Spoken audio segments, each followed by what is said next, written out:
on now, Caroline. Bless your heart, dear. I made some gumbo and I think you're gonna like it. Were you laughing at my accent? Was it terrible? I don't know. It sounded terrible. People down south. If you're one of my southern fans, let me know how terrible this accent is.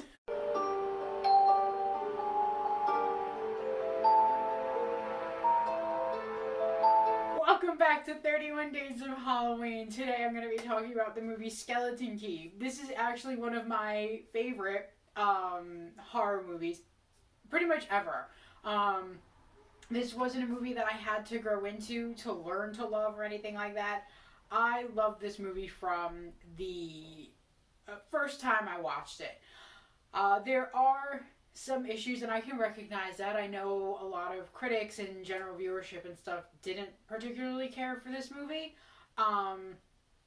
But I think overall, like, the movie just, it plays really well. It has a great ending, although I will talk about in the spoilers some ways that I think that it could have been better.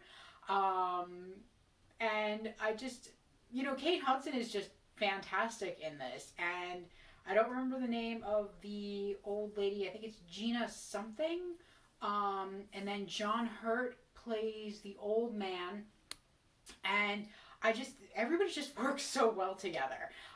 So the plot of this movie is that Kate Hudson's character is working at like a hospice sort of job, and she experiences one of her patients dying, and she feels that this hospice home that she's working at really doesn't care about the patients.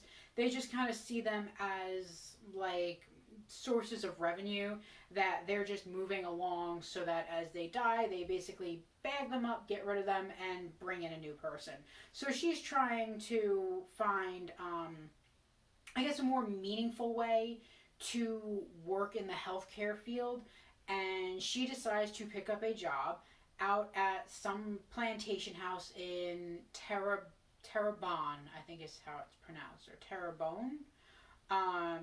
And her friend Jill is like, "You're crazy, you're basically out in the swamp, you don't want to go work there, like, what are you gonna do? They're old, you can't pick up knitting or bingo or anything like that." So Kate Hudson's character Carolyn, or she's also called Carrie, goes out there, and there's like this young attorney guy, and he's basically explaining the house and what happened to Ben, who is Violet Devereaux's husband. So Violet and Ben are the old man and the old woman living in the house, and Ben is the one who needs the hospice care. He had a stroke, and now he's basically like completely paralyzed somehow, and the doctors, according to the lawyer guy, only give him like a month more to live.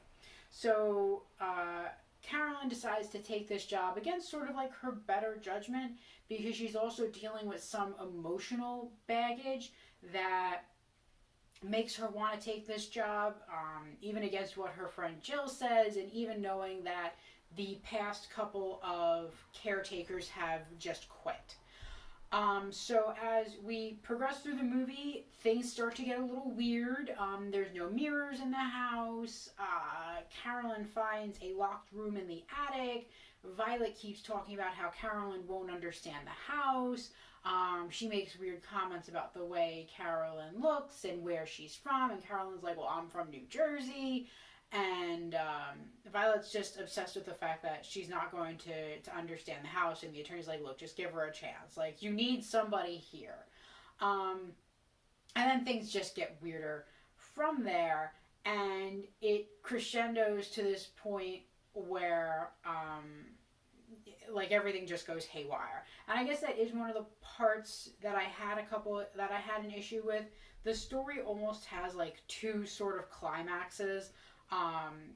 It builds up to this one point where you think like something major is going to happen, and then it kind of ticks downward, and the pacing kind of slows down a little bit, the action slows down a little bit, and then you have it, like, it slows down for maybe like 10 minutes, and then you go right back into the action, and it builds up again from there. So I guess that might be one of the issues that I had with it. I know some people have questioned how this movie deals appropriately with the culture of voodoo and hoodoo. Voodoo is, from my understanding, an actual religion, whereas hoodoo is magic without the religion. It used to come from like some sort of religion, and now it's kind of been stripped of that, and basically it's just magic, like spells and stuff. Um, like where you see in the movie, they talk about brick dust being put at doorways so that it protects you from your enemies. And you see it used against a couple different characters in the film. And very early on, Carolyn notices it at a gas station that she goes into. She sees this red line at the doorway, and like she doesn't really understand what it means at the time because she hasn't gotten into the idea of hoodoo and what it may mean. But this movie focuses a lot on hoodoo and not necessarily voodoo. Um, and I think it is important to understand what those distinctions are because they are two very different things. They're not necessarily practiced by different people. It seems like they both versions came over from Africa with the slaves, and then they've kind of grown from there, taking bits and pieces of different religions and mythologies of European peoples and Native American peoples, to kind of make them what they are today. And from what it seems like, hearing people talk about it who live down south, both voodoo and hoodoo have to a certain extent molded and formed their cultures and how they are down there. So, like I said in the beginning, this is one of my favorite movies of all time. I give it a 9. My friend gave it a 9, which is very different from what the critics gave it. So on IMDb, this movie gets a 6.5, and then on Rotten Tomatoes, the critics gave it a 38, and general viewership gave it like a 68. So it's the critics especially very low and very different compared to how me and my friend felt about it. And the reason why we rated it the way that we did was because we felt that the story was really good, that it definitely makes it very creepy.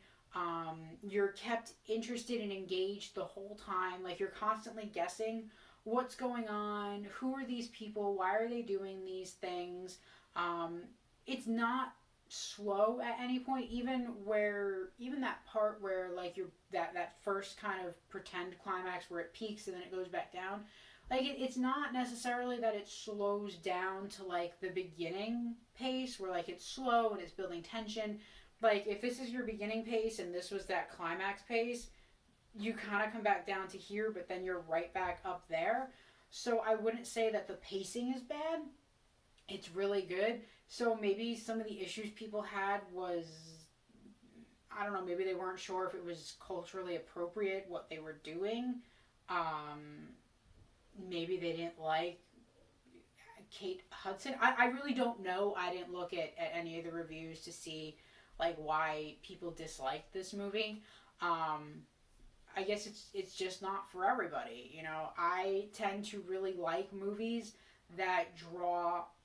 or stories that draw on like local or regional cultures and mythologies and magic and stuff because it's interesting and it's so different from the way that I was brought up. I was brought up as a Catholic, so it's always kind of fun to learn about different religions and cultures and things like that and see how similar or different they may be from what I know, from what I've experienced as a kid, or from what I grew up learning or grew up believing. And then seeing, you know, how it affects other people. And I think one of the coolest parts of this movie was the idea that if you don't believe in something, it can't hurt you. And I've never operated under that idea because like flat earthers don't believe the earth is round, and yet it still is round. So just because you don't believe in something doesn't mean that it doesn't exist and doesn't mean that it can't hurt you. It's almost like the kid who is scared in their room and they'll pull covers over their head to say like, oh, if it can't see me or if I can't see it, then it can't hurt me. And that never works in horror movies. And realistically, if there was really something that was going to try and hurt you in real life, just because you can't see it doesn't mean it's not going to still come after you. It's still going to be like, oh, where'd they go? Like the parrots when you put a blanket over its head and it goes to sleep. So I think it's really neat that hoodoo, at least in this movie, seems to really draw on that concept that if you don't believe in the magic of hoodoo, then you'll be safe from it. So this is kind of building up, drawing Carolyn in and kind of making her believe in hoodoo. Because obviously she comes from New Jersey. She probably has never had any exposure to hoodoo or voodoo before. So coming down here, she's probably going to look at it as like, oh, look at these hokey, like, Louisiana people who live out in the swamp. Like, they believe that magic exists.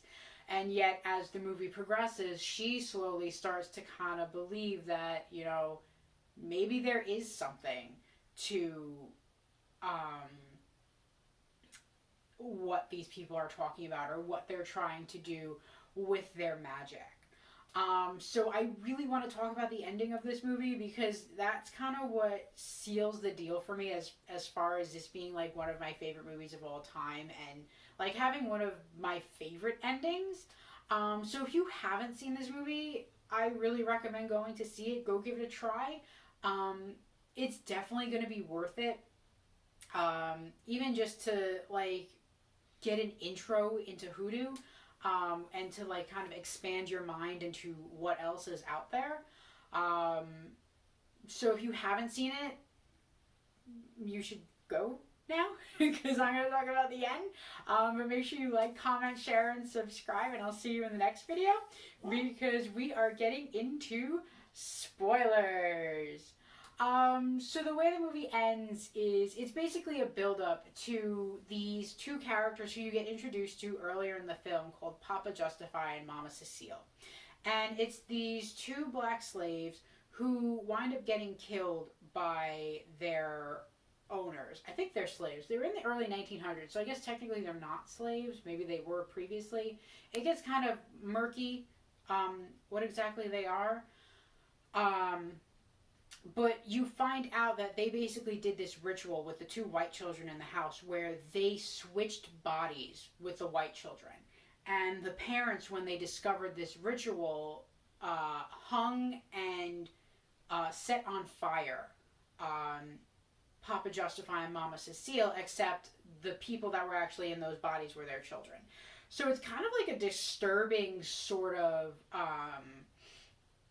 turnaround. Like, they killed their own children without even realizing it because of how racist and discriminatory they were against these two people in their house that they basically let raise their kids.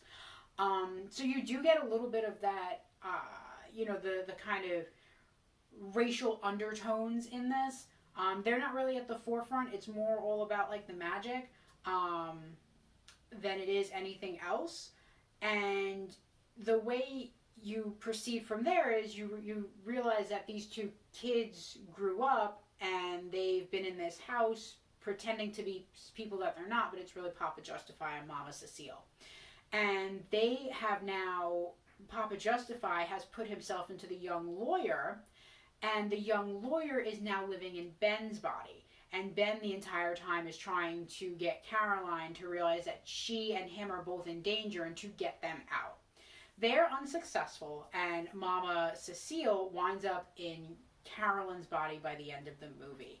And it's a really neat sequence at the end where Carolyn traps herself in what she thinks is a circle of protection for herself, but what is actually a circle of protection for Violet, or Mama Cecile.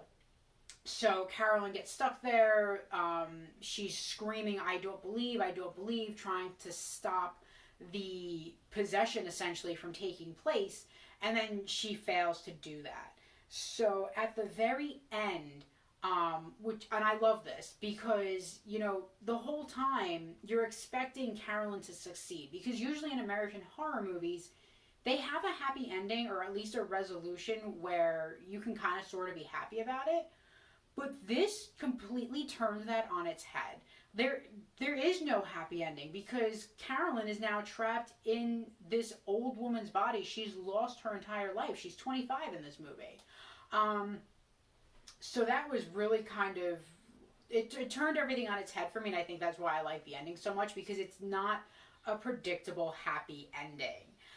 And then what I would have liked to have seen is I watched the deleted scenes, and one of the deleted scenes is where Carolyn's character, who's now, or Kate Hudson, who's now technically Mama Cecile, and the attorney character, who is technically Papa Justify, they kiss at the end.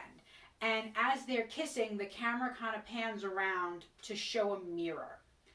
And I think it's a neat callback to the fact that Violet, or Mama Cecile, didn't want any mirrors in the house. I guess because she talks about how you can see the ghosts, and I guess it reminds her that she's old.